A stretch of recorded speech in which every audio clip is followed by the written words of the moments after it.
We have our Assistant Superintendent for Curriculum Instruction, Ms. Casey. Here. And we have our Public Information Officer, Ms. Vieta.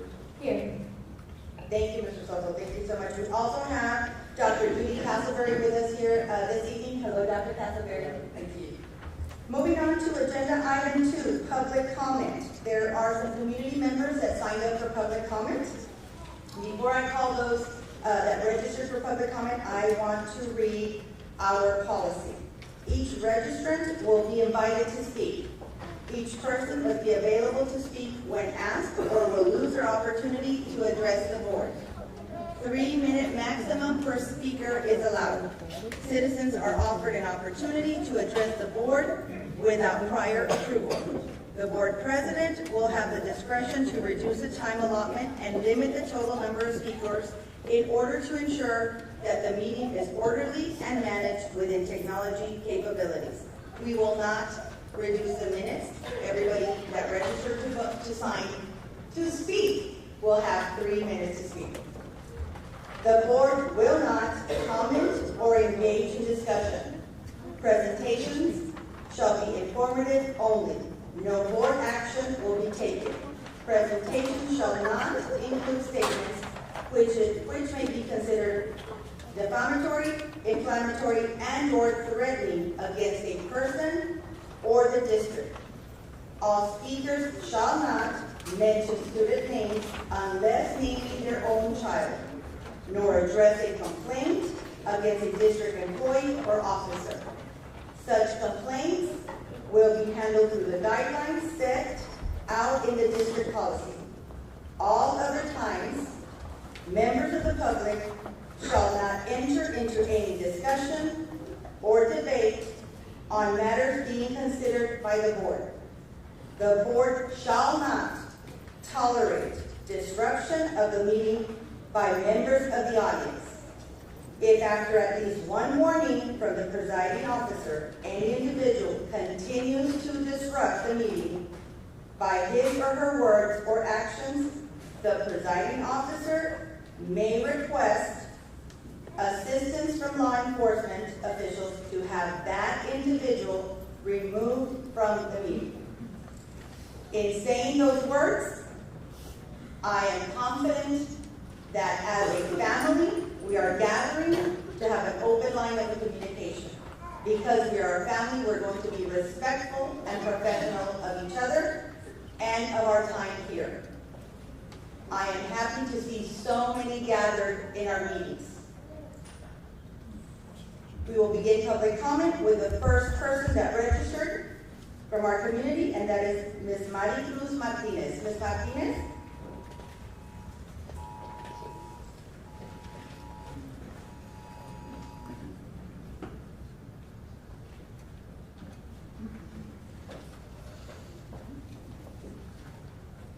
Hello, Ms. Martinez. Hi. Before we move on with your public comment, there is a timer on the screen, and that is to guide you on your 3 minutes. Thank you. We're ready whenever you are, ma'am. Good evening. Here we are at a very difficult time in our district. Those affected by the news of major changes coming to our campus and our livelihood are going through many emotions. I never thought Vesta would be on that list. After going over the board of numbers, I realized and understood. Logistically, keeping schools open at half capacity without doing anything will bring harder decisions in the future, like the state coming in and not giving us choices. I do not like having to think about these changes, but my business brain understands something needs to change. What about our students and their families? I thought, plan B, what if as long as we are kept as a family unit, students and teachers? I shared it with colleagues and they said that sounds a bit better. Then at the first town hall meeting, a few parents were upset, and I shared that with them, and they said, we definitely need to stay together. My business brain was still not at rest, so on the weekend I drove to all 3 campuses, Rayburn, Harlandale, and Vestal, and realized many things. Long story short, Vestal is not at any congested intersection. Vestal has room for growth, since we have undeveloped land. Vestal has a second gym and 2 empty school buildings. HISD, being in partnership with Avance, is renovating 1 building for 6 months to 2-year-old children. That still leaves 1 empty building. Avance classrooms have safety windows in place, and just about 3 weeks ago, Avance installed bulletproof door protection for our front doors, paid for by Avance for the safety of our students and school. Our Avance classrooms are in compliance with state licensings already. We have room to grow, spacer classrooms, and more. Our district is like no other. We need the best customer service and a great team to recruit all year round and recruit all grades, not just pre-K. And when pre-K registers, families need to know ASAP if they have a spot in our schools. We lose many because they are not called, they are called too late, or told you are on a waiting list. A waiting list? So are we short students or not? Parents leave to surrounding schools and charters that are all around us. We're surrounded by charters and choices. When they don't hear from our district immediately, or at least within a reasonable time, and they do not return. And so hence where we're at, lacking students. We are currently going to go through changes, but we cannot lose our essence. We are a community that comes together for what is best for our students in our community. At this time, consolidating schools with half enrollment and not leaving empty buildings where charters can move in and take over makes sense. But please consider what will truly work best for our district and those affected. And tonight it's great to see so many families and their students here. But we need to please remember to model for them and remember the things we say and the things we do Ms. Martinez, that is your are affecting them. Thank you for your time. Thank you so much. I appreciate you signing up for public comment.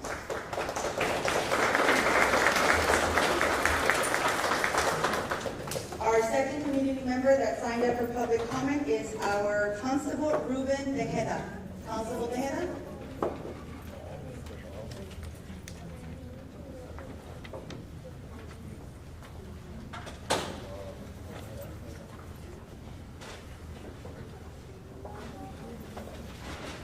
Hello, sir. Welcome.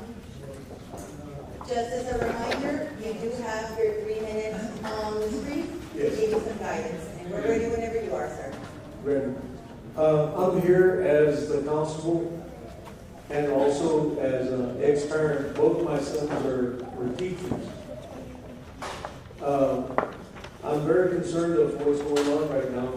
And I spoke to 2 state reps today, and I'm trying to convince them that the process that y'all have for truancy is not working. So I'm trying to get as much information from everybody to try to get some of the students back in school. And I think that's a big factor to you. We need to probably brainstorm, or I need to know what your process is and why it's taking so long for the city of San Antonio to do anything about truancy. And I think that's one thing that you can start as of now. My office is open to any school board member that wants to come and discuss this. My sons attended Morrill. I attended Columbia Heights. So it's very important to us. And I don't know if it is the answer that you need by closing schools. I don't know if that's the right thing to do now. But many people are asking why this wasn't told to them earlier, maybe years ago, because the decline didn't just happen in the last couple of years. And I know a factor was the truancy, because Harlandale was a model school. They were, I think, 96, 97 attendance. Many of the schools were blue ribbon schools, so I don't know what happened. But the thing is I'm here to help. We need to solve it. I'm going to contact our senator. I'm going to see if they can probably come up with some funding of some kind. That's what we need right now, the funding. We need to find out who's missing, why did the kids leave, and all that. But we need to figure out another way. I'm not for the closing. I'm with the people, because it's very, very, because I've gone through things like the change of Columbia Heights at one time, and it's very difficult and hard on the community. So I would ask if they could postpone, and I'm here to help in any way. If we have to campaign and block walk or whatever we have to do to get these kids back in school, let's go do it. But there has to be other ways than just closing the schools. Thank you.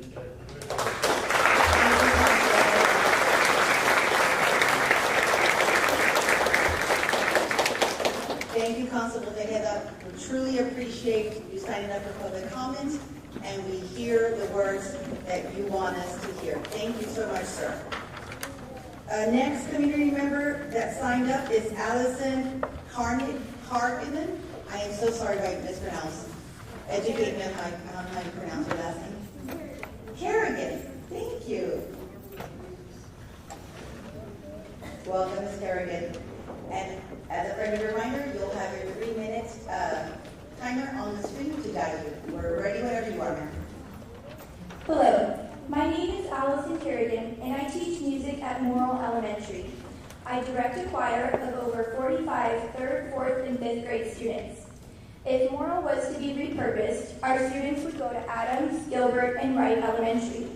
My students that would end up at Adams Elementary would not be guaranteed the opportunity to sing in a choir. This is my 7th year at Morrill Elementary, and I have worked hard to build a music program that fosters a love of music, which contributes to the success of our students. I have written grants and been awarded hundreds of dollars in new instruments to facilitate student learning. In addition to teaching music, I also coach award-winning robotics teams. Year after year, Ray Gadion and I coach our robotics teams, and routinely at least one team qualifies for the regional championship. This success is directly linked to Mr. Gadion and I working together for the success of our students. If Morrill is repurposed, there is no guarantee that Mr. Gadion and myself will end up at the same campus. It takes a minimum of 2 coaches to coach a successful robotics team, and together Mr. Gadion and myself have over 15 years of experience coaching robotics. We've been asked to work with teams across San Antonio because we are known for our success. Morrill is a B-rated school. We have been a B-rated school for many years. I understand that the district has to be fiscally responsible. However, the number of students in attendance and the building capacity is only one piece of the puzzle. You need to understand why Morrill Elementary experiences such a high level of student success. This is due to the incredible team of teachers and staff that work here at Morrill Elementary. Yes, we are a small campus, but that is a positive, not a negative.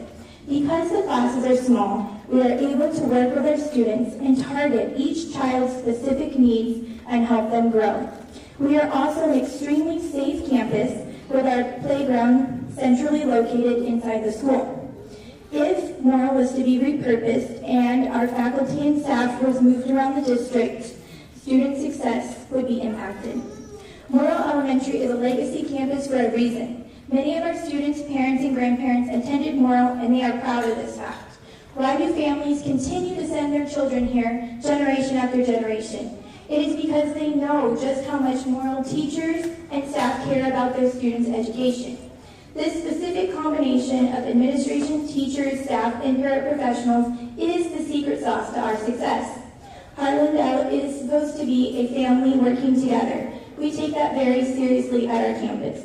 Morrill means family, and we feel it is in the district's best interest to keep this Morrill family together and breed future success.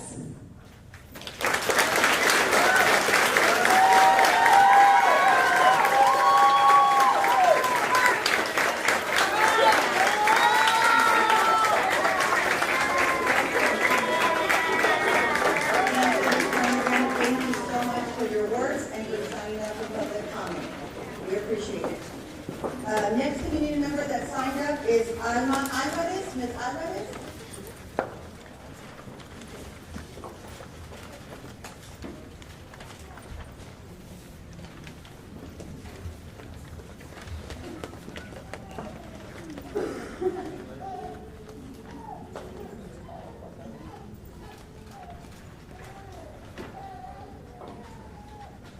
Hi, Ms. Alvarez. Buenas tardes a todos. Agradezco por la un segundo.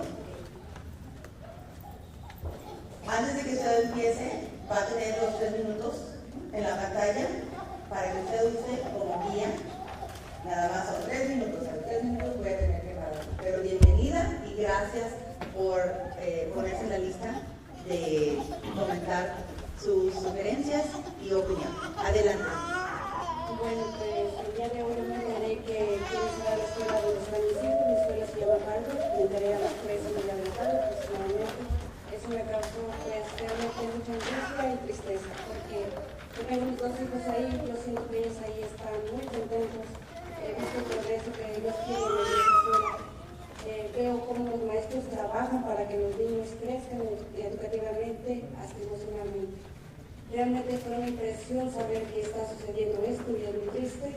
A mí me gustaría que continúe abierta debido a que pues, no me gustaría ver a mis hijos de ahí. Esto también les causa a ellos un inestabilidad emocional.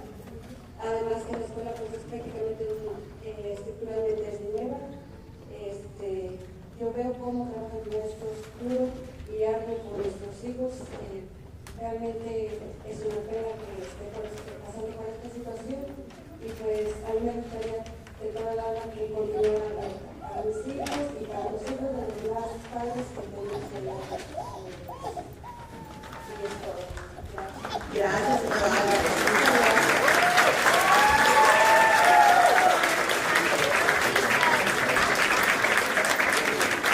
Muchas gracias, señora Álvarez, y le agradezco de todo corazón que haya venido y que haya hecho usted sus sugerencias, su opinión y sus comentarios al público. Gracias.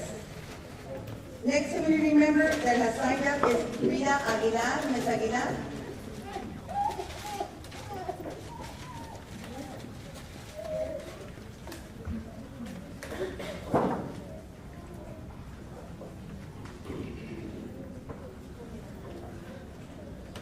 Hi, Ms. Aguilar. Hi. Good afternoon.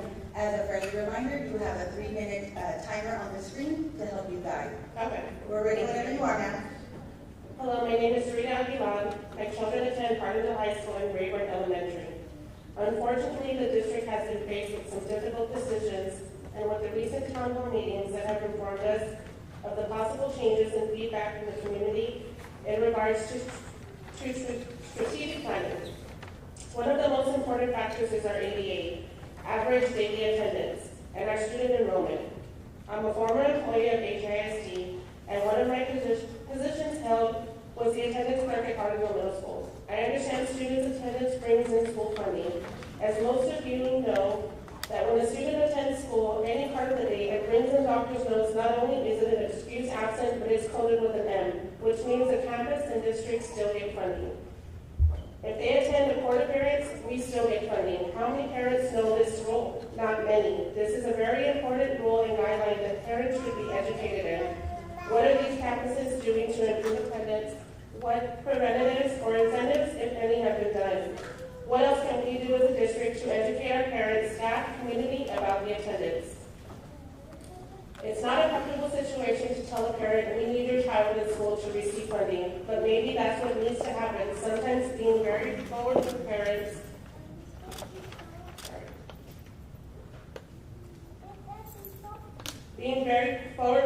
is what we need. I know one of the most important plans for Rayburn is to have our police department housed at that location. This move creates a great presence to the south side of San Antonio. The safety of our children is so important, especially with the most recent tragedy in Uvalde, Texas. Rayburn has created a safe haven for all my children. The faculty and staff, custodians, and cafeteria workers have had great impact on their lives.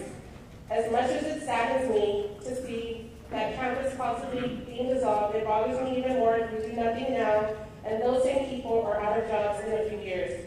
I don't want TEA coming into our school district making the choice for us. I had a conversation with my 7-year-old and informed him that he may have to go to Adams Elementary. His first question after I showed him where the campus was that, can we get real mothers every day? This shows the innocence of the child. If I tell him negative things about the possible change, he'll believe me. If I give him a positive outlook on these changes, he'll still believe me. This is where I as a parent have to believe in our school system. Instead of working against these possible changes, we need to work together.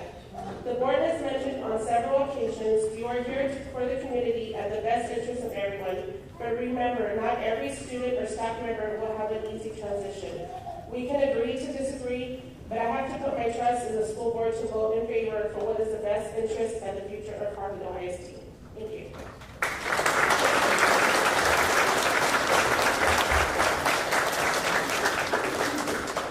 Thank you, Ms. Aguilar.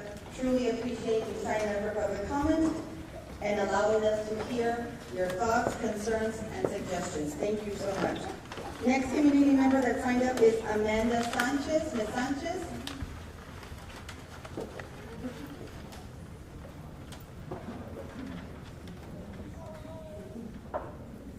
Hello, Ms. Sanchez. Welcome. As a friendly reminder, you have your 3-minute timer on the screen to help guide you along. We're ready whenever you are, ma'am. Thank you.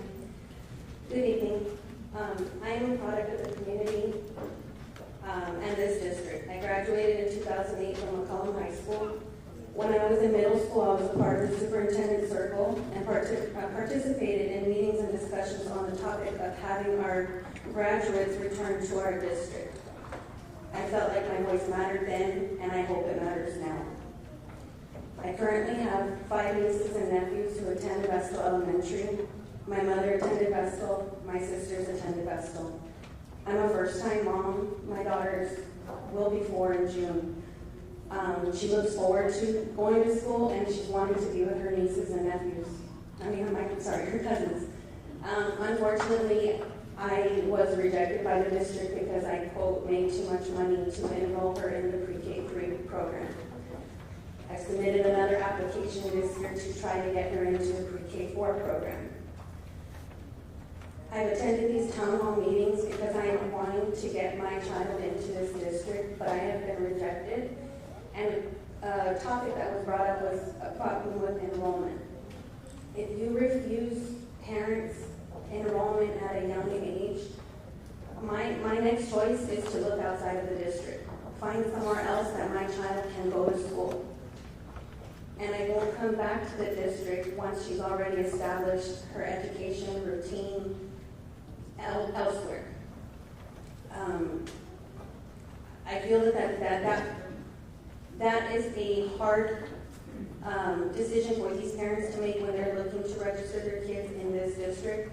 And I would like to know how many parents are rejected each year because their kids do not receive funding from the state for them to enroll in school earlier years.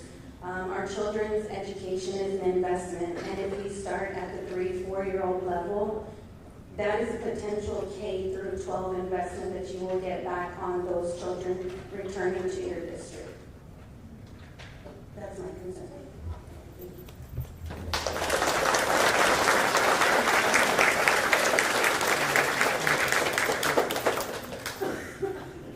Ms. Sanchez, thank you so much for sharing with us your concerns, comments, and your heartfelt work. Truly appreciate it. Next community member that has signed up for public comment is Ms. Gina Castañeda. Ms. Castañeda.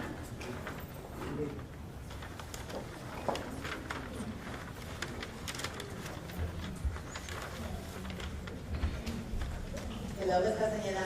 Hi. Welcome. And As a friendly reminder, give me 1 second, please. As a friendly reminder, you have your 3-minute Yes, totally understood. Thank Thank you.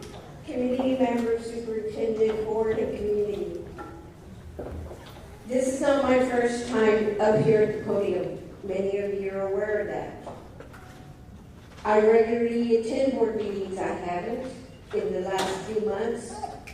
But then this comes up. Closure of schools. Now, as y'all may know, that there's been several times that 2015, there was a group of us that kept addressing this board. You need to be careful of what you plan. You need to be careful. Bottom line, students first. Period. It's not about a me, it's not about a they. Anyway, one of the things, and I want to address this to Ms. Castleberry, Dr. Castleberry. Ms. Castleberry, I was told by several people here in this community that this was happening because of you, which I totally disagree, because you're not the end all, the be all. And I talked to TEA. So that was my questions to you, Mr. Soto. We have people out there making stuff up. And if these parents don't know exactly what's going on and they're not up to date, then you're responsible to putting out that news. Not even less than a year ago, we spent $120 million on a bond. And now we're closing up schools? Because why? This board spent $1 million on a scoreboard. Or you're having your little frivolous little projects out here and you're going to approve them. We were told by you, we're going to sell the land because we expect more people to come in. And my answer to you was, don't count your chickens before they hatch. Because you're going to be in the hole. And guess where we're at? We're in the hole. The promises of filling every person that's going to be displaced, employees. I keep getting told they're all going to be hired. Don't worry, we're going to hire them. Well, you know what I say to that? But I can't say it here. Okay? Because the fact is, y'all have been wrong since 2015. And guess what's going to happen to these children? Nothing. Their education doesn't matter to you. Thank you, Ms. Castañeda. That was your 3 minutes.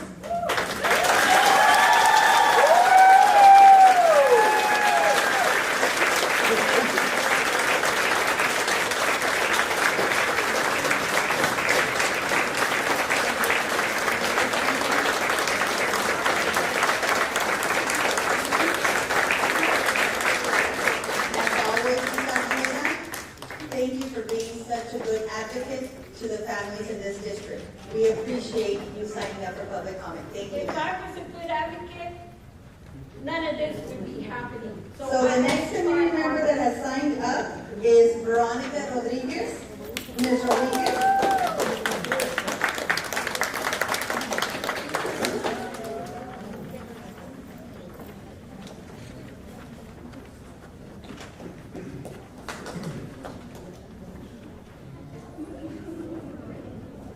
Hello, Ms. Rodriguez. Welcome. Friendly reminder, you have a 3-minute timer on the screen, which will help you guide along your speech. We're ready whenever you are, ma'am. Good afternoon, Mr. Soto, and all of the Harlandale ISD members. My name is Veronica Rodriguez, and I'm speaking to you today as a parent of a student who attends Moore Elementary, as well as a former student of Moore Elementary. I'm truly appalled at the decisions being made today in regards to Moore. Looking back to read the history of Harlandale, you can't first help but learn about Moore Elementary. The Harlandale legacy was built on the foundation that Moore Elementary holds, a legacy that exemplifies the model. From our principal, teachers, admin, and support staff, who have created educational excellence, as well as a safe place for our students, who in today's society is very much needed. I have seen firsthand the building blocks Moore has instilled in their students, who have not only returned to Harlandale as teachers, counselors, and staff, but also as productive members of our community, as nurses, operators, and so much more. Students like my daughter are able to participate in programs at Moore that further enrich their knowledge and prepare them for opportunities beyond elementary, such as robotics, student council, chess club, choir, safety patrols, and in the programs they bring to our community. The parent engagement is also very strong at Moore, which speaks as a reflection to the kind of campus or neighborhood Moore is a part of. I look back at my time at Moore and understand its role in helping me choose my career path. I'm proud to be a Harlandale Indian, but I'm proud to be a Moore Tiger just as much. I ask you to understand not only the students who would be letting down and closing the school that built Harlandale ISD, but the community that takes pride in being a part of Moore Elementary. Thank you so much.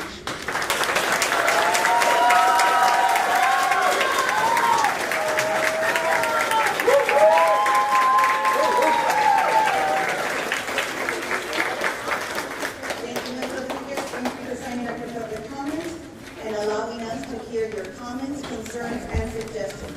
We appreciate that. Moving on, next community member that signed up is Esmeralda Campos. Ms. Campos?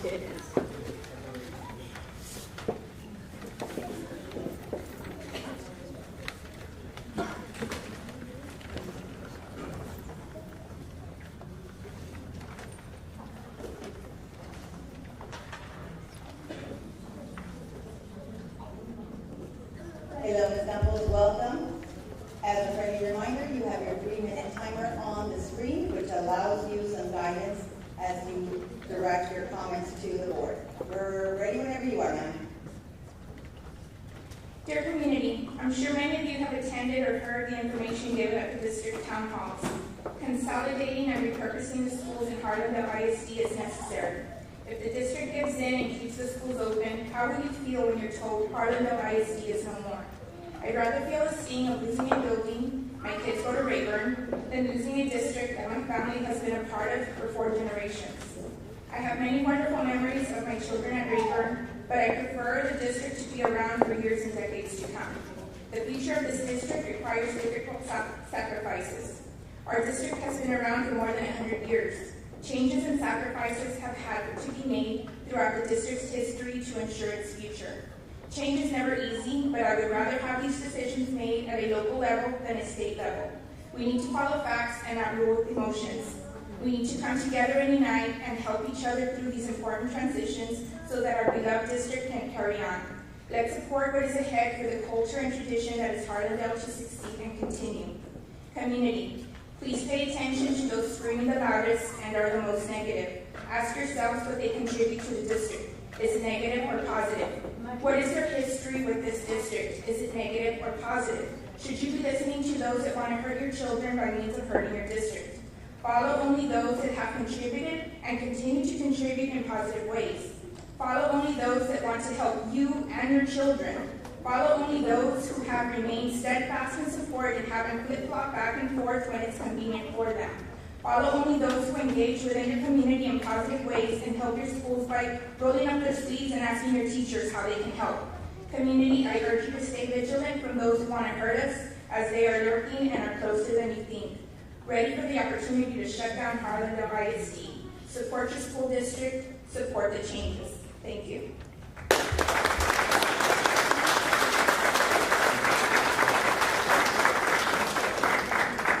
Thank you, Ms. Campos, for setting up for public comment and allowing us an opportunity to hear your comments, concerns, and suggestions.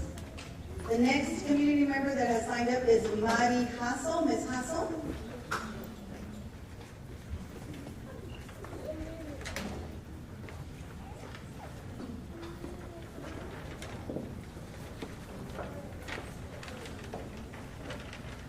Hello, Ms. Hassel. Welcome. Friendly reminder, you have a 3-minute timer. It'll help you guide along your rest of the board. We're ready whenever you are, ma'am. Okay, first of all, I just want to mimic actually several of the concerns that we have here. I feel like there has been a lot of very frivolous spending for the district for a very long time. Several of the bonds that we have received have been ridiculous. For a sports stadium, why do we need this? Why do we need this? If we don't need this, we should be putting that money back into these campuses that are closing down. It's ridiculous spending. And the only ones that are suffering are our children.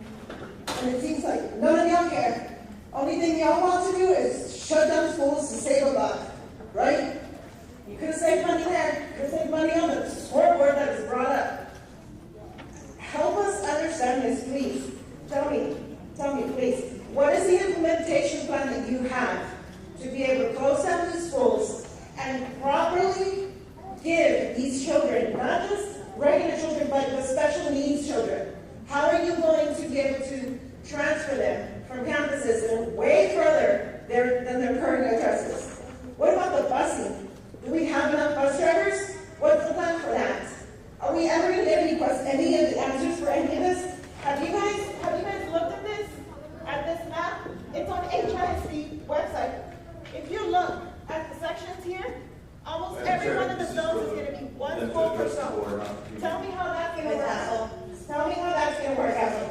Yeah, just address us even when you're speaking to the community? This map right here, when you take these schools out, these people need to understand. They look at this map and they get a very clear picture of what is left. Bare bones. Now, if children need stability, they need a basic education to be able to succeed in middle school and in high schools. Why are we reducing the elementary schools? Isn't this where they should have a stable standing? Something that is a routine for them? As a parent of a child at Harlandale Elementary, I want to make sure that my child's concerns are met along with every other child, not just at Harlandale, but at Morrill, at Columbia Heights.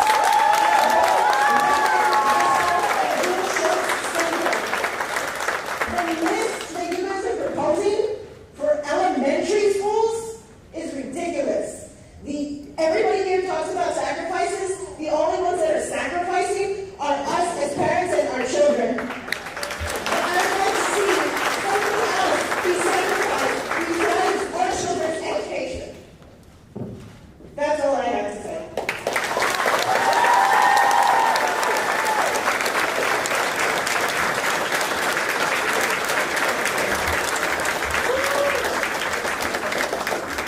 Ms. Lazo, thank you so much for your heartfelt words, comments, and suggestions. We truly appreciate you signing up for public comment. Thank you.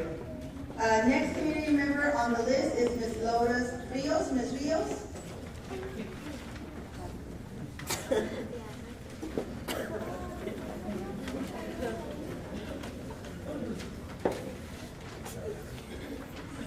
Hello, Ms. Rios. Hello. As a friendly reminder, you have your 3-minute timer on the screen that'll help you guide your comment report. Whenever you're ready, we're ready. All right. My name is Lourdes Rios. I run a Harlandale Sunshine Pantry in the neighborhood here in the Harlandale district. I wanted to come and speak on behalf of the families that I serve. We need to look further into the dynamics of what the families are going under. You know, I know a lot of kids are missing school. I'm kind of going to mimic off of what a lot of people have been saying. I really appreciate them. We need to look at the different dynamics that are changing, you know, to meet them. They're under so much stress since COVID. Anxiety has increased, especially social anxiety for kids, and the changing work life. Balance is creating changes for parents, getting kids to and from school. We need to meet these families where they're at. I don't think that closing these schools and consolidating is going to help that. We've already lost a lot. We need to meet these families where they're at and communicate to them the importance of the school, the importance of going to school. I don't know exactly what that looks like, but maybe we should develop a group made up of parents, of parents and community members. I know this needs to be done. We need to block like the constable had said. The world has changed in the last couple of years. I am not first closing these schools. We need to keep these families and communities together. We have already had so many changes in the world, and it is immensely affecting so many, economically and socially. Please, I do advocate that we have to try to keep these families together. It's already been breaking apart. I don't know what that would look like to keep these schools open, but we need to try to keep them open and all these communities together. They've already suffered enough. Whatever it looks like to go meet these families, tell them the importance of getting their kids to school, I'd be willing to walk with those people. I'd be willing to walk so that we can get our families back in, get this trauma, get the stress, whatever it may take. But please, I advocate you, do not create more trauma for these families. Do not put them in a horrible place. Economically, socially, do not put them there. They've already been through too much. I mean, everybody has since COVID. It's just getting worse. So please, I advocate to keep these schools open. Thank you.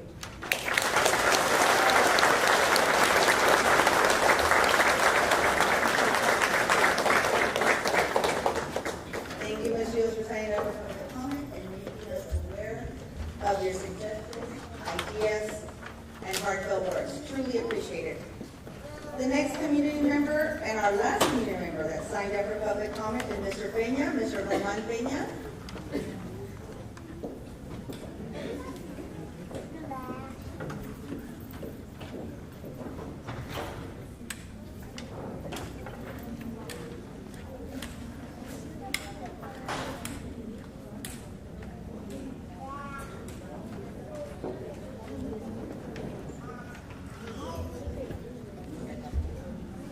Hello, Mr. Peña. Hello, As a friendly reminder, you have a 3-minute timer on the screen to guide you along. We're ready whenever you are, sir. I had the pleasure of meeting you last night and learning about the bad news that you all are discussing today. I learned about it on the newspaper, and that is very bad for the community, to learn through the newspaper. As a result, you have a lot of people here that are upset about what you all are going to do.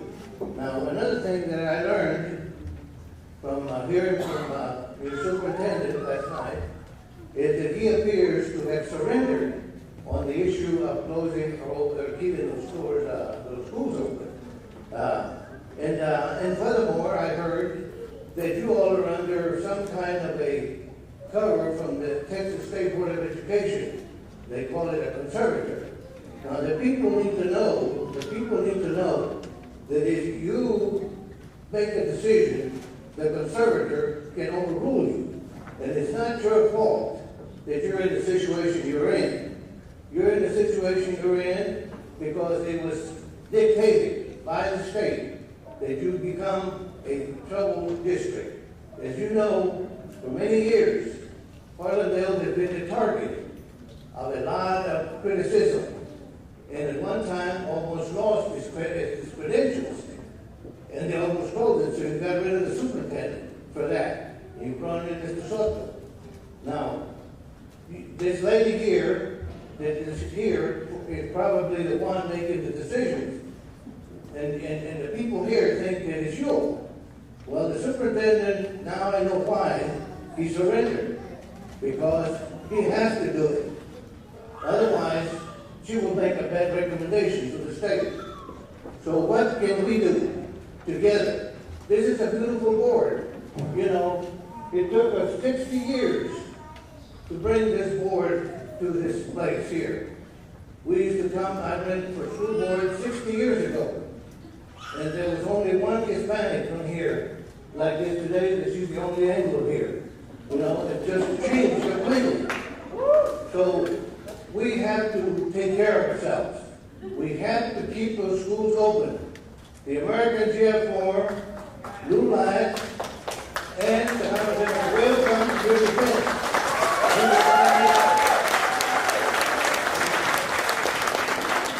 And you all do not be afraid to speak up. Let's do a neighborhood community like the constable recommended. We go out into the community, live with us, and tell the community exactly what is occurring here. Because the community doesn't know. The people that are spoken here, they're blaming you for what's going on. And really, you're not to blame. I'm sorry, but I have to say it. So I'm ready, and we're ready to help you in whatever you all need. Okay? Thank you so much.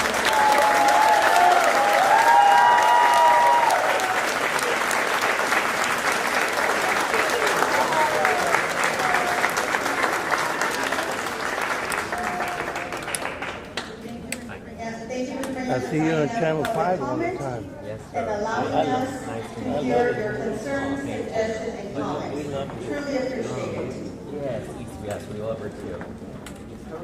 Moving on to agenda item 3. The board will conduct a work session with the superintendent and staff. Mr. Soto, are you ready? Yes, Madam Chair, Board of Trustees, at this time, Ms. Martina, and Mr. Hernandez to discuss the next steps for Harlandale ISD, the options and proposals. Thank you, Mr. Soto.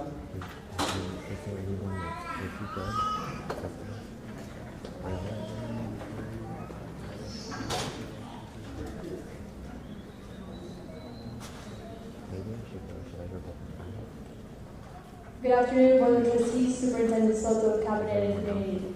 Tonight I will be presenting the same presentation that we've been showing our community members through our town halls.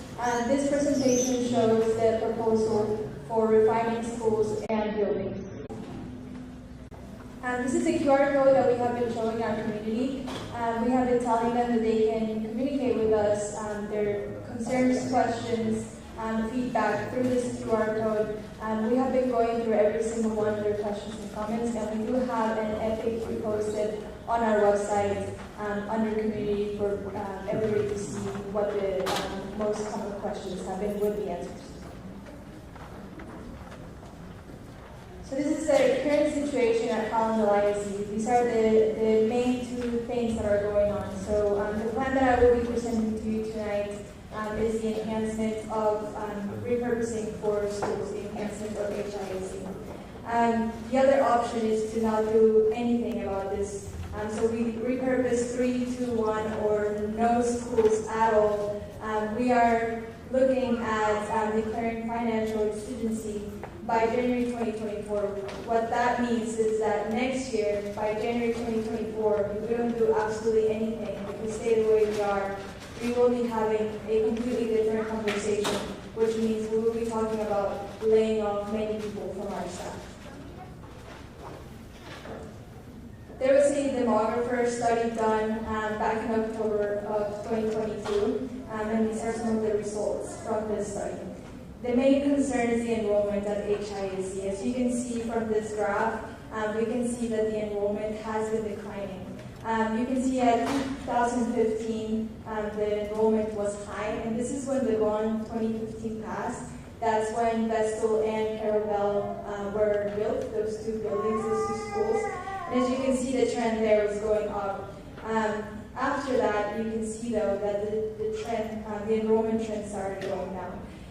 The three main data sources that have shown us this information started back in 2018 from the Templeton Review, the TA report, and of course the demographer study that was done back in October. So this isn't something new. We can see since 2018 that our enrollment has been going down. You can see this year that our enrollment went up a little bit. And we know that that is because of all of the recruitments that we have been doing, whether it's through TV advertising, radio ads, street banners. We can see that that increase in enrollment was done or happened because of all the recruitment that we have been trying to do here at Harlandale. So just the district overview.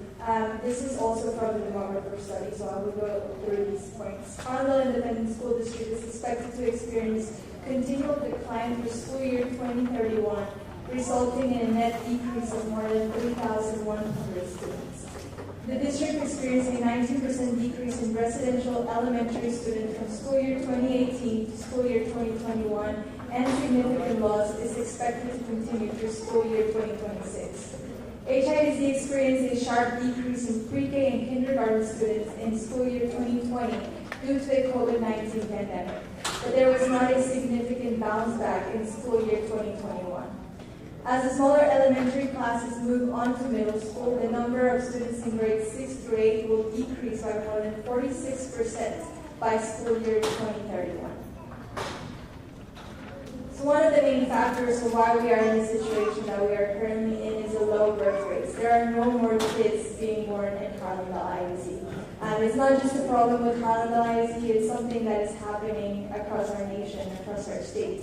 And so specifically to Harlandale ISD, we can see that not very many people are having babies anymore. Also the declining market share.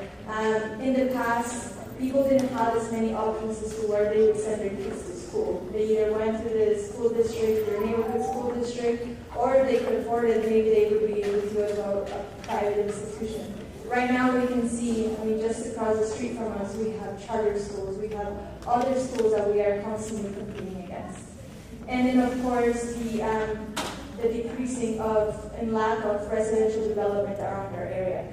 As you know, Harlandale ISD is landlocked. We don't have much room to grow in our area, and there aren't very many residential developments being built, which means there are no more kids growing in the Harlandale ISD area. This is the attendance overview. All 4 middle schools will experience a decline, with Leal Middle School decreasing by about 335 students over the next 10 years. Both high schools will experience the largest decrease in the last 5 years of the forecasted period. Harlandale High School is forecasted to decrease by more than 600 students, while McCollum High School will decrease by more than 560 students. We have gotten a lot of questions about Bond 2022 and why are we not using that money to help us with the current deficit that we are in. However, this explains what that money is able to be used for. We cannot use that money for payroll. The only thing we can do with the Bond 2022 money is with facilities. We could fix facilities, we could have bought new facilities, but there's nothing more that we can do with that money. At this time, I will have Mr. Hernandez go over the financial analysis results. Thank you. What we have presented here and what we've been presenting in the past town halls is the effect of our EDA and its effect of our state funding. One of the things that we noticed in 2018-19 was our state funding was at 98.8. It increased in 1920, which was on a new biennial year, which the state funds school districts every 2 years. That's when House Bill 3 was passed and a major effort was made to provide funds to school districts to provide the increases that our teachers have. So we additionally reserved. Another item that included in House Bill 3 was to make sure to provide property tax. So that's why you see a decline in our property taxes from 2018-19 to 2020. So when we go into our second year of our school district, and so in 2021, again, reminded that that's the year of COVID. So our ADA decreases and our state funding decreases. But at the same time, our property tax increases, because when you have lower ADA, then that means there's more property value behind each student, which then offsets the amount that the state contributes to the school district. So we see then the trend in 21-22 of our funding moving down to 93 to 92.8 million, and again our taxes at 2028. We are projected, based on our budget, to have in 2023 at 89.6 million, and our property taxes to be at 23 million. Madam Chair. Yes, sir. I know it's a work session, so I'm going to put it as we normally do. So, if we can, Mr. Hernandez, I know a lot of questions to deal with ADA, and I know that's always a point of discussion when we have our budget work sessions, and we also discuss it during when we're going to support our teachers with their much-deserved pay raises. Is that correct, Mr. Soto or yes, Mr. Hernandez? I know that's something that we discuss every year, and it's something that you guys have shared with us since 2015, when I've had the pleasure of representing our community here. In addition to that, when it comes to ADA and all these other issues, I know where I work at, our superintendent's already telling us, what's your plan, what's your course of action? You better be above 92%. And 92%, 7, 8, 10 years ago, because I've been in the field for 12 years, is not, it's not the bar, actually that's not the bar. But sadly, we know we're in a new time period after COVID where 89, 90%, we're okay, we're saying, okay, we're all right, let's figure out a way. But Mr. Soto, I know we discussed it before, and I've mentioned it before, and I've asked you before, that we were at, back to the early 2000s, late 2000s, 2010s, we were at 97, 90%. How much revenue could we potentially have if our students were in schools? Correct me if I'm wrong, Mr. Hernandez, but basically 1 percentage point equates to about $1 million here at Harlandale ISD. That's correct. And a lot of this, we don't just dictate who makes this funding or the formula. That is contingent on our legislators. Is that right, Mr. Soto? Yes, sir. Okay. And I know you've gone out there to sort of support public schools. I know we have an attack, and I've been saying that in the last couple meetings with school choice, right? That we've had an attack on public schools in regards to how they want to support us and how they want to brand us. And it is infuriating that they won't support us. And Mr. Soper and Mr. Hernandez can attest to that, because they've been advocating for us and on our behalf. But have those conversations gone to anything of significance, sir? Well, hopefully this legislative session, we will see some funding come in. And Mr. Hernandez sent over a slide that came from an education program that he's involved with, and they're giving us a couple of scenarios with increasing the basic allotment. If you want to touch base, but again, this is all speculation, sir, again, until it gets moved on, but there are some, it looks like there will be some funding, but again, when there is the basic allotment increase, 30% has to go to salaries, to teacher pay raises. Yes, sir. So what we've seen from the Equity Center is some basic scenarios ranging from an allotment or an increase in revenues of 1.5 million to 3.2. But again, as Mr. Silva said, 30% of that reservedly needs to go to our staff. The remaining amount then is the rest of our operations. No, totally. And I know that might be a compromise that the state and the House might make in concessions for school choice, because that's the agenda of our governor. He's been in our backyard and explicitly said that he's supporting school choice. And that's the frustrating part, right, is that they're going to make concessions in order to get certain things passed. And we're going to be the ones having to deal with the issues such as unfunded mandates that normally get tossed towards us. So, I mean, I think it's frustrating that people, consider certain things lowball tactics on that part. But I know when it comes to public aid, we're doing our best to support it. In addition to that, sir, I know with the ADA, do we get the daily updates, and do we consider that throughout our meetings, or is that something that we've just started? It's been quite a while since we've been focusing on that, right, sir? Yes, sir. We discussed it in workshops, and we discussed it at the board meetings, and displayed to the community, I believe, since early fall. Thank you. The next part of the slide to the right is reflecting our ADA, which we've been discussing right now. As you can see, it started in 2019. We showed 12,476 and an attendance rate of 93.26. So again, as Mr. Moreno alluded to earlier, usually before that in prior years, our attendance used to be at 96, 97%. But as you can see, if we trend down in 1920 or 2020, that's when COVID hit towards the last part of March. Our ADA was still at 11,558, but we had an adjustment made by TPA. 2021, again, our ADA dropped down to 10,390, and in 2022, our ADA was 10,166. Now you see a number in parentheses that say we made some adjustments because they recognize the school districts were facing that issue of low attendance.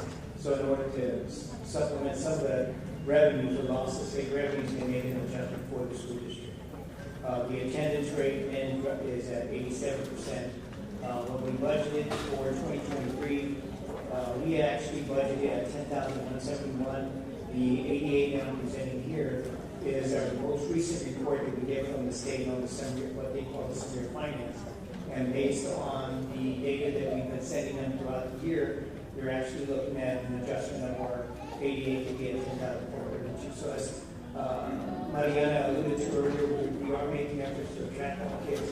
So we can see some of that being paid off as the state gives us the updated numbers. So again, our attendance is low at 89.53 when we were used to having an attendance at 96%. So when we look at staffing and its implications on the district, in 2017-18, our staffing was at 2,299. As we progressed each year, you can see a decline. And again, that's through attrition. Those are through vacancies, making adjustments on teacher allotments, based on the class sizes. So when you look at what we budgeted for in 2023, our staffing has decreased down to 2,000. So again, wherever we can and not affect student performance, our staff has been reduced from 2,299 to 2,007. Now, along that same point, we also look at. I'm sorry. Yes. I'm sorry.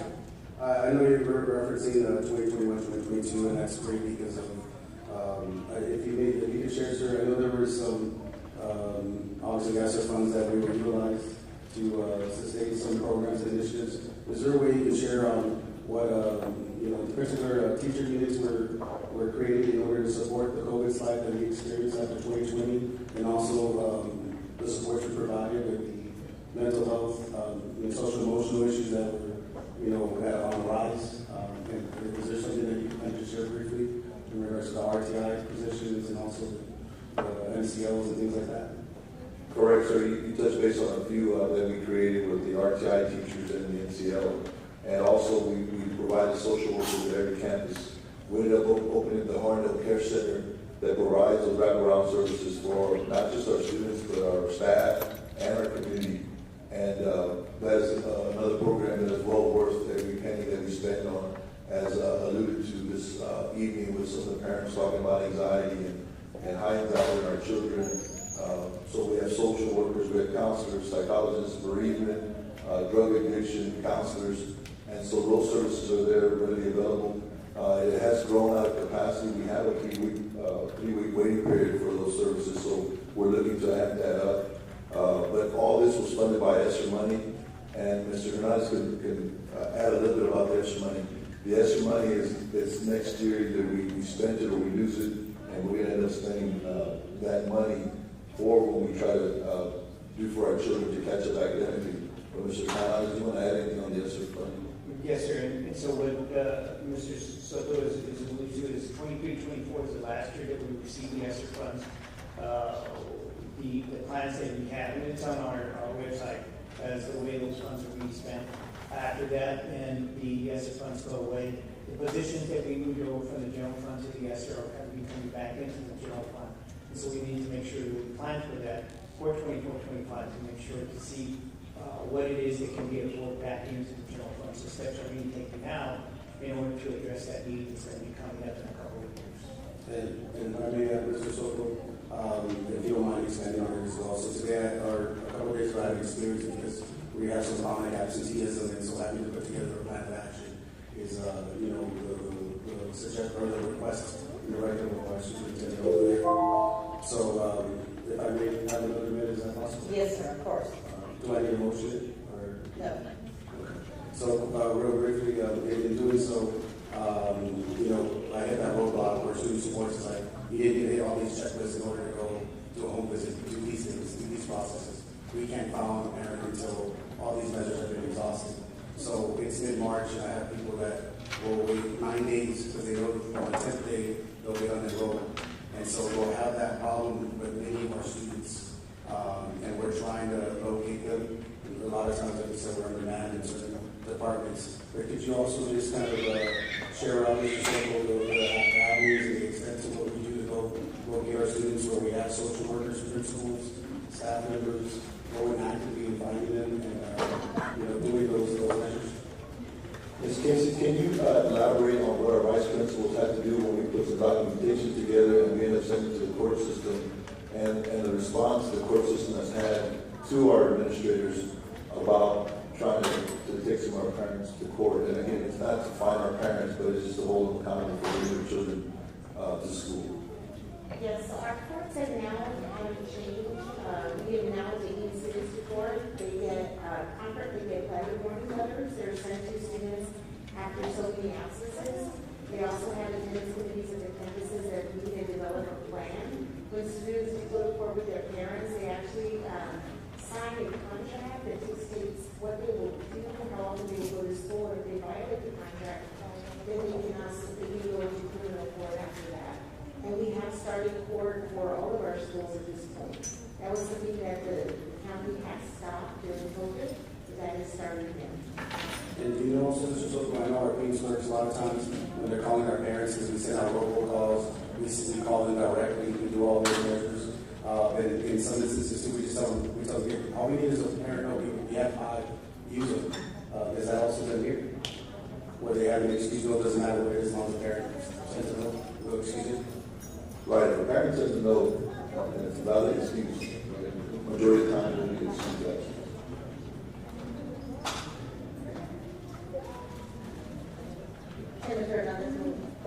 Yeah, it was just illustrating the support that we provided and making sure our parents are able to, bring their students to our campuses. Yes. Thank you, Mr. Moreno. Yes. And so when we look at the compensation of what we've been able to provide to the staff, again, in the biennium of 2018 and 2019, we had slight increases, but again, in 2020, 2021, that was a new biennium. That's where House Bill 3 was passed and provided for the significant increases. They were raised between 4 to 6%. Those were based on salary earned for the teachers and midpoint for the remaining staff. So also that was towards the end of COVID, or the beginning of COVID in March of 2020, going into the next year of 2021. Many school districts like ours are taking steps then to anticipate a lower ADA, and so no raises were given for that second year. 2022 and 2023 is a new biennium, which is the one that we're in right now. Again, whenever there's additional funds, as I alluded to earlier, 30% of those funds need to go towards reserved salary increases for our staff. So in 2022, we provided raises were provided between 3 to 4%, and then in 2023, they raised up 2%. Even though we were seeing a decrease in ADA, we need to make sure that we're remaining competitive. The right side of the chart then provides you the fundamentals, and then through the stewardship of the board back in 2017, 2018, fund balance was built up to about $48 million. So the recommended amount that TPA provides to school districts to have 2.5 months worth of operation, which is $25 million. So again, as increases were provided, operations were conducted at school districts. At the end of each of these years, you can see on the right-hand side, the use of the fund balance, and which was a good backstop to the lowering of ADA and the continual of the operations. However, you can see in 2021 where our ADA took a significant drop, and so again, with having that fund balance, it helped to offset the amount of the loss of $9.5 million. Now, in 21-22, we would have suffered a loss, but again, with the sale of the land, that brought in basically an additional $4 million. The state also provided an adjustment that actually went towards providing additional state monies of about $4 million, additionally to school districts, since they recognized what was happening to school districts, and the adjustment was called operational minute adjustment. So instead of having a loss of almost $8 million, we actually saw support of $1.8 million. So when we look at our budget for 2023, we look at what is our ADA that we had received in 2022 and budget based on that, because we have we can't anticipate whether the state will make any adjustments, and we've heard none to the current ADA situation of school districts. So that's where our budget is at, budgeting a deficit of $12 million. Now, our current stating starting the year is at 36.5. So the projections, if they show true, then our fund balance will be reduced down to 24.5 million. Basically, when we look at our regular program allotment, each student, as we talked about ADA, brings in $6,160 per student. Now, that's granted that they attend 100% of each school year, but as we just saw, that's not the case. So whatever percentage that student does attend, then it's going to be the percentage of that 6,160. One of the other things as we gathered, we focused on our past town halls, is the state funding, how that's affected by school districts. But one of the other things that we need to keep in mind is we do get property taxes. And so when you look at this chart, you can see the ADA that is corrected. And when we met with Mo Casey, which is an expert in this field, they looked at our data. They made a projection of 10,000 students, providing them the demographer's information. Then they projected out, going out 3 more years. And as you can see, and as we've been discussing, the ADA decreasing from 10,000 down to 9,000. Now you look at the property values, and as everybody knows, our property values continue to increase. And so you see for 2023, that's at $2.5 billion. And so at the end of 2026, it's projected to increase to $3.1 billion. But one of the initiatives that the state has put in place recently is what they call property tax relief, and we've all heard that in the news. So as a way to implement that, they put a cap as to what the amount that the district can raise based on the property value and the increase each year. So you can see what they call a tax compression, another way of saying property tax rate. So you can actually see our tax rate declining from 0.94 to 0.85. Now, the other item that we're bringing this evening that, again, it was brought in our discussion in our town halls is the amount of contribution from our taxes. So on M&O collections, we projected to collect in property taxes $23 million. And so each year you can see an increase. And when you look at the state aid, again, as we talked about, if our ADA decreases, then our state funding decreases from 85.3 down to 81, 76, and 72. So basically what happens is that as our ADA decreases, we actually have more property value behind each student. So what the state looks at is says, okay, then you can put more into the funding of your operations, and we will reduce more of our state funding. So that's why you see the decrease in state funding, but then an increase in taxes. Because again, the property values behind each student increases because the numbers are getting lower. The other two items are what they call Tier 1A and Tier 2A. Basically, that's if you add up those two amounts, it equals to the state aid. And so Tier 1 is funding from the state to provide for regular instruction, which includes not only regular instruction, special ed, current technology, GT, STEM, and the other will be called Tier 2. That's the effort that the community has made since we went to the maximum amount that could be taxed in our property taxes. So the community is making every effort in order to raise and maximize state funding. So what the state basically does is that if you make this effort, they give us this additional money at $12.5 million. So when you add up the total amount that actually goes towards our budget, that is already budgeted in the deficit that we've been talking about, is at $180 million. Then you take that amount minus what our costs of operations are, which is the majority of our costs in our payroll, as we've been discussing in our town halls, represent between 86 to 90%. So those operating costs minus these monies that are available to the district then have us at a deficit at $12 million. And that's the steps that we're trying to address as we go through this strategic plan. Yes, sir. I was going to interject here that I think the community needs to know how much it costs for us to run the school per year. And according to the charts here, we're $12 million in the hole, right? It's $12 million, people. I don't have $12 million.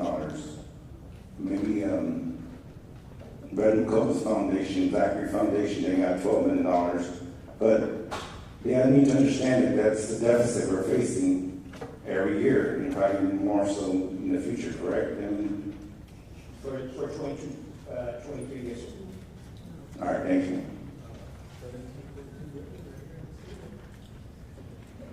This time I'll have money on. Thank you, Mr. Hernandez. Thank you. Ms. Mariana? So I'm going to be showing you the proposals that we have been, again, showing at our town hall meetings. These are the proposals after all the research that has been done. This is some of the plans that we have come up with. Again, these options, we want to make sure that the community understands that we want to occupy these buildings because we do not want to have empty buildings at Harlandale ISD. The first proposal is with the Shade Building. The Shade Building is one of our oldest buildings here at Harlandale ISD. It was constructed back in 1956. And so currently at the Shade Building, we have different programs which I will be going over in the next slide. But the proposal for the building is to turn it into a multi-purpose building and a wellness area. This building would have a fine arts dressing rooms, staging area, and also a performing arts center. We understand that that's very important for our students and community, and that's something that also passed with Bond 2022. So this is something that will be paid with that money. The next proposal, we're going to be speaking about Columbia Heights Elementary. As you can see, Columbia Heights Elementary has a capacity of 614 students. Currently, there's an actual enrollment of 311 students, which means that the actual utilization of this building is at 51%. In comparison to a similar elementary school, Adams Elementary, you can see that the difference is quite significant. So the proposal for Columbia Heights Elementary, as I was saying, we have different programs that are housed currently at the Shea Center, which is special education, STEM, GT, and so the proposal would be to transfer those programs to Columbia Heights Elementary. The students that are currently at Columbia Heights Elementary will be transferred to either Stonewall, Flanders, or Collier. And we know that Columbia Heights is one of the smallest schools with the smallest capacity. Now, after listening to the feedback from the community, we have added a point. And so we know that Columbia Heights has a dual language academy. So we are proposing to move that academy into another school, and it would be kind of a school within a school. So that way we would not separate the bilingual academy. Yes, Mr. Moreno. If I may, Mr. Soto, can you kind of elaborate on the school within the school? Because I know from my experience, it's having 1 week for each level, but you're talking about 2 specific distinctions. Yes, sir. It's very similar to we have our standalone STEM early college high school. There are some school districts that have a STEM early college high school inside of the school, so it's a school within a school. That program is alive and well in that school. So that would be like kind of it operates in its own kind of in its own way, way like the other person that's the principal versus the principal here. Correct. Thank you. And then also just I know with can you kind of maybe elaborate on why you're looking at potentially putting a track or a park? And I know you mentioned it in the town halls, but I know that's a unique idea. In being that we have an emphasis on health and wellness, especially in our communities. I know that's a Bill 7211 is one of the largest areas of diabetes and heart conditions and things of that nature, and of course you're facing the battle of obesity. But we wanted to say we're not necessarily just taking this away, but we're also offering something that we can be used with substance. Or what are your thoughts on that? Yes, to reiterate, we do have bond money, and bond money can be used to upgrade our facilities. And we need to take advantage of that because our children deserve the very best facilities. They visit other school districts and they go into facilities and they come back, and we want to provide them the same facilities. Well, the same thing with our community. We want to, that Columbia Heights has a huge chunk of land because the school was built a little further to the east. And so all throughout the west and headed towards the south of that property, there's a good piece of land that's just there with a nice, beautiful oak tree. And so we want to provide, since we're going to have bond money, if this goes forward, which is going to be the next proposal with the CTE building, we're going to save over $14 million on bond money. So again, that bond money can be used back to facilities. So we can provide a wellness area, a playground for the children, a walking track, and some lighting to accommodate our community. And Mr. Soto, you might, if you can as well. I know being from that part of Harlandale, we're usually at least not visible, but can you share like how we can potentially have more things on that side? Mr. Martin, you want to ask for Yeah, just brief around like 5 seconds. Yeah, brief minute I mean. Thank you, that way we can be consistent. Sure, sorry.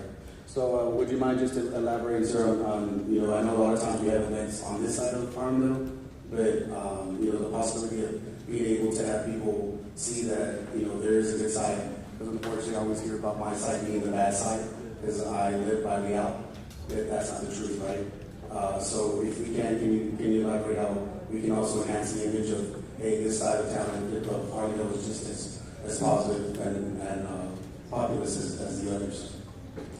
Correct, sir. And so, besides probably the carnival, they don't get many events in that quadrant of the school district, and shame on us. So, beautifying that area, just not leaving it vacant with an empty school building, and just giving that beautiful piece of acres there on the right, we can beautify it and have more national night outs and things of that sort. And our cultural arts is based on the Roosevelt parade route that we take to from the stadium and up north to the missions. But there can definitely be a lot more events in that if we beautify and use that land accordingly. So now we will be talking about Vestal Elementary. That's one of our other proposals. So if you can see from the facility usage study, it has a capacity of 673 students. The actual enrollment is 359, which means it's being utilized 53%. So the original proposal is to move Vestal, to create a career and technical education center at Vestal Elementary. So we would be transferring the students to Gillette, Carrollville, and Bel Air. And so, like Mr. Soto said, this career and technical education building was also part of the bond proposal. And so with this building, we would be able to provide certifications for our students to give them a better future. So they would have certifications as far as HVAC, plumbing, dental hygienists. And so with them being certified within those fields, we are securing for them to have higher salaries right out of high school. And so also moving the Harlandale Alternative Center to Vestal Elementary as part of the proposal. And the back building would be a Lancer Early Childhood Center. This is the original proposal. Later on in the presentation, we have another option that has come about after our town hall meetings. Rayburn Elementary has a student capacity of 554 students. The actual enrollment is 351, and it's being utilized 63%. The proposal for Rayburn Elementary is to move the information services offices and the police department to Rayburn Elementary. Also, the Boys and Girls Club have said that if we give them a space for them to have their Boys and Girls Club here in Harlandale, they will be providing free membership to all of the Harlandale ISD students. And so that's another thing that we are looking into, is into housing the Boys and Girls Club at Rayburn Elementary, which means that it's just one more service that we would be able to offer our students. For example, if our school is closed or if our district is closed on a Friday, those parents would be able to take those students to the Boys and Girls Club because they will be operating. And so the students would be transferred to Adams Elementary or Carrollville. Morrill Elementary has a student capacity of 673. It currently has an enrollment of 355, and it's being utilized 53%. Yes, I have to give me a second. Mr. Luna, did you? Going back to commitment. I just want the community to understand, right, Mr. Soto, that's there's 311 enrollment and capacity 614. That means that there's almost 300 empty seats, right, in that building. And we're still having to pay the custodians, cashier staff, all those things to come into play, correct? Yes, custodians, cafeteria workers, and utilities. All right, thank you. Thank you, Ms. Mariano. Madam Chairman, I'm sorry. Yes, Mr. Mariano. Again, I know we're reimagining schools and education, obviously, reimagining policing. Mr. Soto, I know one thing in reference to having a centralized police department.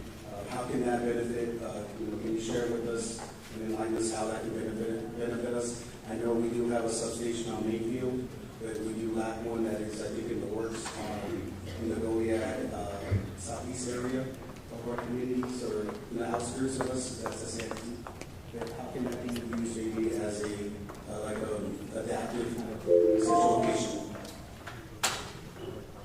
Yes, Mr. Moreno, it being centrally located at Rayburn, and our department has grown, rightfully so, because the safety of our children is the most highest priority here at Harlandale ISD.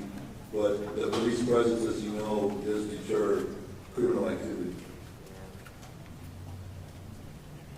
And one more minute, Madam Chair, if I may. Yes, of course, Mr. Moreno. So does that mean that they will still have access to those police services when it comes to, maybe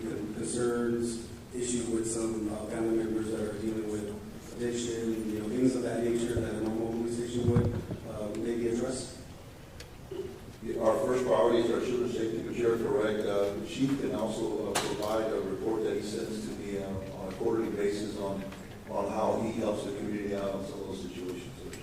Perfect, because I know a lot of times they'll come to us before they'll go to the actual police, and then we have to have our police departments get involved in, and we directly have to do the right chains of events. Yes, sir. Thank you, Ms. Mariana. Madam Chair, real quick before, Yes, Mr. Robinson. Yes. Our police department, sir, works 24/7, right, sir?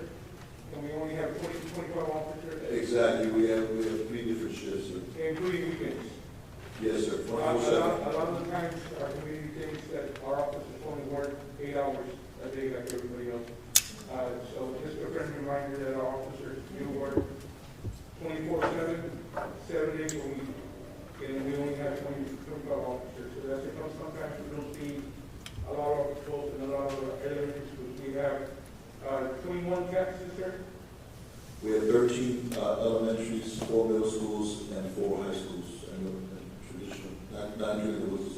Okay, thank you, sir. I just wanted to touch on that basis, that our officers are in high demand, and we do take care of our district very, very carefully. Ms. Mariana. So the original proposal with Morrill Elementary was to move central office to Morrill Elementary because we do understand that this school has a very strong historic background. And so we know that it's the first school in Harlandale ISD, and so we wanted to keep that historical meaning by moving the central office to Morrill Elementary. The students will be transferred to Adams, Gilbert, or Rice. And so also within the central office, we would include the Professional Development Center. This school has the highest decline, and we know that it cannot house many students. Again, after listening to our town hall feedback, we do have another proposal for this later on. At central office, we would house the Harlandale Care Center. As you know, the Harlandale Care Center has offered multiple services as far as emotional and mental well-being for our community. We house many nonprofit organizations within the Harlandale Care Center that provide free services to our community. As of 2/27/23, they've had a total of 517 referrals, and already we have had to start a wait list 3 times.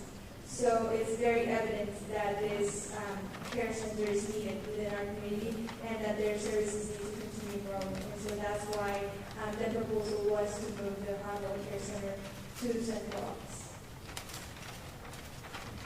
The Joe Witzel Center, this is something that has been based on a TA recommendation of best practice for many years now. And so our students should not be in the school by themselves. And so we want to send them back to their home campuses.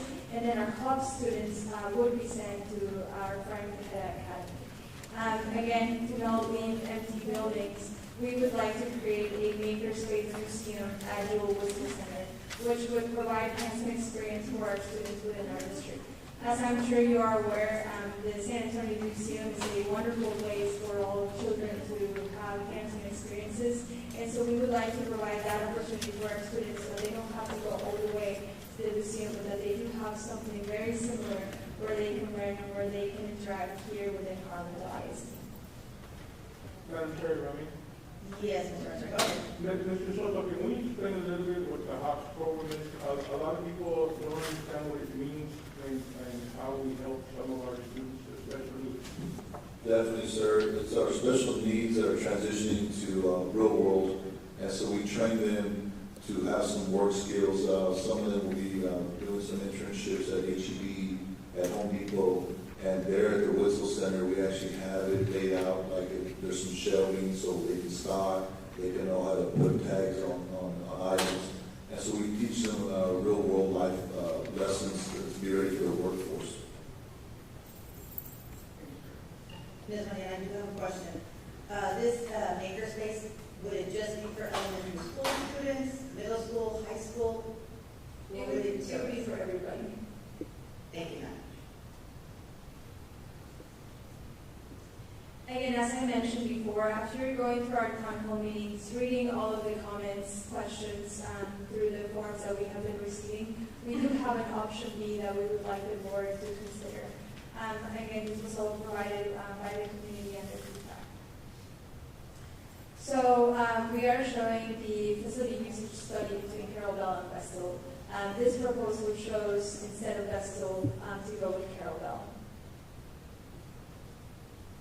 So the students at Carrollville would be then transferred to either Vestal or Bel Air. And again, it would be the same proposal that we have for Vestal Elementary, but instead go with Carrollville. So the CTE building would be housed at Carrollville.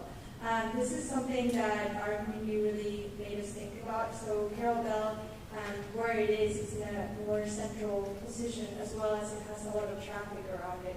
And so we believe it would be a safer location for our children to have the CTE building there.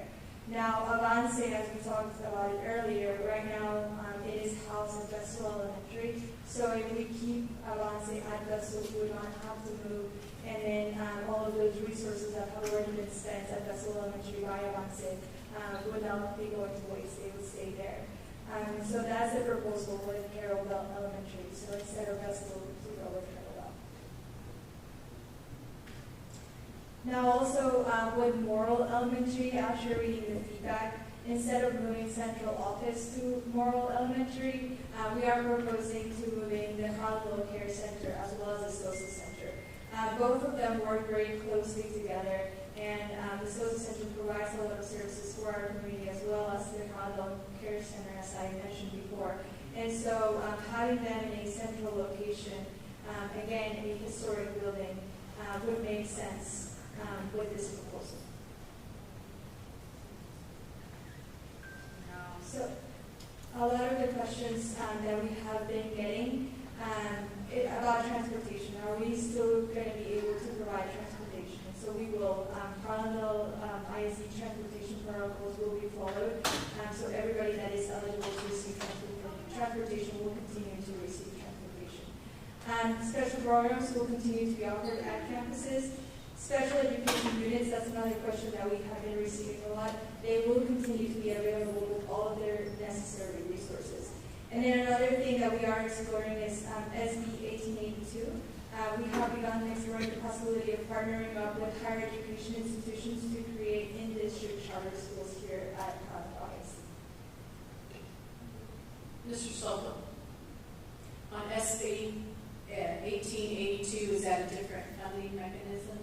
It is different, and Ms. Casey has been exploring that, and they will provide a little more funding per child if the board approves a partnership through SB 1882. I have another question. In reference to special education students that are potentially being moved to other campuses, will we be able to provide transportation? Yes, by law. By law, we must provide transportation for special education students. Ms. Casey, not all, but there is a certain group that will provide transportation. Ms. Casey? That is correct. Transportation is considered a related service for any student that qualifies for special ed. So during the RPD, if the RPD deems that it's necessary, then that is the service we provide. Thank you.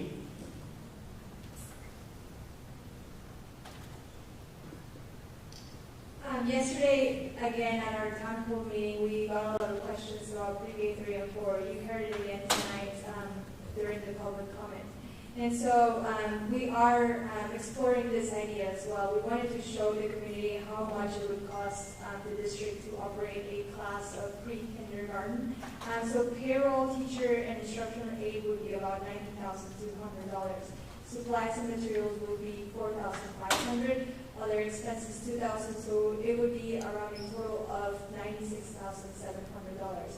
However, as it was mentioned tonight in the community, we are exploring this because we do know that the investments that we would do for these pre-K students would stay with us for many years later to come. So this is something that we are definitely exploring. Mr. Silva, excuse me. Funding would be school district 100%? On these pre-K 3, pre-K 4, these are for parents qualified. And what the feedback is coming from the community is there's several of them that middle income, they make too much to qualify for the Harlandale pre-K, and they make too much money for the Avance pre-K. So these are the parents that are kind of right in the middle, and it's still costly for them to go take them to a daycare. And so Mr. Hernandez put this together and said, you know what, more or less, how much would it cost the district to absorb to create one class? And let's say it's a pre-K3, a pre-K4, several classes. It's just giving us a roundabout figure on what the investment would be. And as Ms. Mariana noted, and one of the community members saying is, if we end up getting 10 children in a pre-K3 and they stay with us, well, we'll pay for the $100,000 when they're 3-year-olds, $100,000 when they're 4-year-olds, but hopefully when they're 5, they enroll in the kindergarten class in one of our schools. And so with looking at the basic allotment, eventually after the 3rd year, that money has come back to the school, and we kept the child here at Harlandale ISD. Mr. Soto, and the guidelines that are for this program are set by the federal government, state government. Do we set those guidelines that are keeping kids out of the pre-K program? No. Thank you. So here are the primary reasons for utilizing investments. Maximizing our facilities and resources to provide multiple opportunities for our learners to reach their full potential. Enhance programs for children and the community, as example, the CTV building, green spaces, wellness areas, and the Makerspace Museum. Transformation of facilities, the Shade building into a multi-purpose gym. Sustain and support our greatest resource, which is our people, our teachers, our drivers, custodians, support staff. Madam Chair, just to go back to the pre-K 3 and 4, because that's a fantastic idea, and I'm sure Mr. Soto is going to consider. But I know when we're leveraging the resources that we have, and also leveraging the advocacy that we can for our communities. I know there was something on the ballot 2 years ago in regards to pre-K or SA, and as a solid program as it is, ultimately, that does impact us here. And so, when I consider certain things in terms of being educated on the vote, because it did pass and there was more money that the city provided to pre-K for the state, it was my humble opinion that it probably would have been beneficial for them to provide that to the school districts, help us so we can, continue to educate our kids. And that wasn't done. So just wanted to share that. So as I'm sure you know, we have gotten a lot of questions about the staff and what's going to happen to them. So for teachers, counselors, nurses, social workers, MCLs, instructional and clerical paraprofessionals, each professional staff member will be provided with a priority transfer list. Staff must include their first, second, and third campus of choice and grade level of choice for their priority transfer. This is for the teachers. All transfers will be based on certification and availability. Teachers with instructional paraprofessionals may choose to move together as a team. For the 23-24 school year, only priority campus personnel the campus is affected will be able to place their name on the transfer list, on the priority transfer list. If an employee chooses not to complete a priority transfer document, or if their choices are not available, they will be transferred based on student needs and certifications. Pay and days will not be affected unless the new position requires additional days, which would then lead to an additional pay.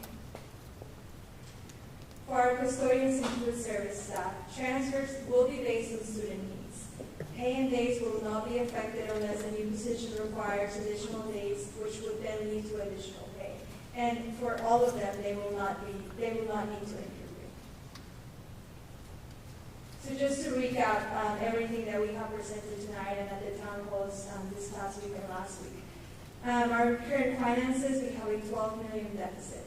Our enrollment has a decline of more than 25% since 2015. And so just to show kind of a visual, those fives, 2023, that's where we are right now. 25% of our students are gone. By year 2031, 50% of our students will be gone, and that's what that second visual is showing. Madam Chair, if I may. Yes. Mr. Soto, I know we want to enhance these experiences for our kids and merge our resources. I know obviously we have a great art program with Mr. Noe Garza over there in Columbia Heights. And I know we give autonomy to our principals. Can you explain kind of how the choices in terms of, we're limited in terms of fine arts and offering in the elementaries? How does that go about? Correct, sir. In some of our elementaries, they had a choice. The principal would either choose to have art class or music class, right? And so with this consolidation, we're going to be able to send some art teachers to the music class, and then some music teachers that are some of those elementaries go to an art class, so those children will be able to have the choice between music and art, just not one choice of music and or art. So in essence, we are going to be able to enhance their educational experience by merging those resources and those supports, and that should be an interesting opportunity for our kiddos that don't get those luxury of those campuses. Correct. Thank you, sir. So again, to summarize, the proposal, HISD enhancement and the repurposing of the 4 schools, that is school consolidation and refinement of facilities.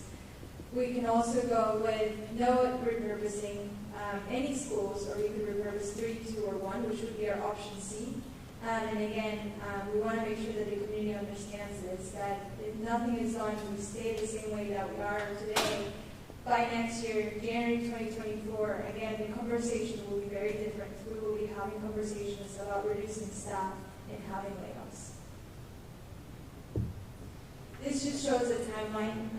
We will have a board meeting coming up after spring break, which is March 20th here at Step Early College High School.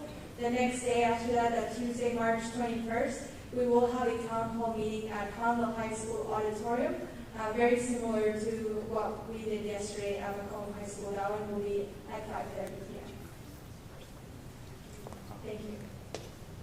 Thank you, Ms. Mariana. Before you take a seat, any questions or comments from Ms. Mariana? I have a question. Mr. Soto, but not for you, Mariana, I'm sorry. But Mr. Soto, I want to be clear about bond money. If the bond didn't pass, would we still be having this conversation? Just to say, people are saying, give the bond money back. Great question, Ms. Ortiz. Again, the bond money cannot be used by law besides upgrading our facilities. If the bond would have passed 2022, basically if we would do school consolidation, we would probably have empty schools because we would not have the money to retrofit these schools to hold the different programs. And so we would probably have empty schools, as some of our neighboring school districts are about to do. Again, we're not going to compare ourselves to that because we are Harlandale. But the bond 22 would have failed. We will still be doing this because we will still be in a $12 million budget deficit. The $12 million did not come from any expenditures of bond. And Mr. Soto, I just want to be clear. Under no circumstances can bond money be used for teacher salaries, ADA, or anything that would be under, regrettably, the proposals that we're having to face right now. I want to make it clear, let's be clear and transparent about what that bond money can be used for legally. And there is a caveat, Ms. Ortiz. It's a great question, and we have been doing some of this. And I'm going to have Mr. Hernandez expound on how we are able to use some facility money that was from our general fund that maintenance and operations uses and substitute it with some facility money from bond. Yes, sir. And so what Mr. Soto's alluding to is that we passed our maintenance tax notes, and but also in our bond referendum, we passed the bond refund. So what that basically does is that when you have major replacements or repairs, that can be used, your maintenance tax monies can be used for that. So basically, you're using the bond money. So what we would normally do is budget for those major repairs that have to be made. We saw within our budget of this year, $400,000, that we could move over and get covered in a sense with the bond money. So again, that helps towards our operations. We're continually going to be looking at that for the 23-24 year to see if there's any other types of expenses that are eligible and by law can be used with bond funds. Thank you. Madam Chair. Yes, Mr. Moreno. And if I may too, because I know this is something that is always important for us, it's always been focused on student outcomes and student achievements. But Mr. Soto, can you just elaborate on how, one, the renovations to the stadium, how it impacts and supports our community in regards to Harlandale ISD and also our kids as a hub? In addition to that, can you also elaborate, because I know that's one thing that was very, important to me in regards to the school board that was created there, was that it was going to be utilized and, implemented in terms of for our CTE kids and how they actually broadcast things in the events for our community. Great question, sir. And Mr. Hernandez, can you let us know what the funding was for that stadium project? The amount of the bond issue was 9.5. The total amount of the stadium project was approximately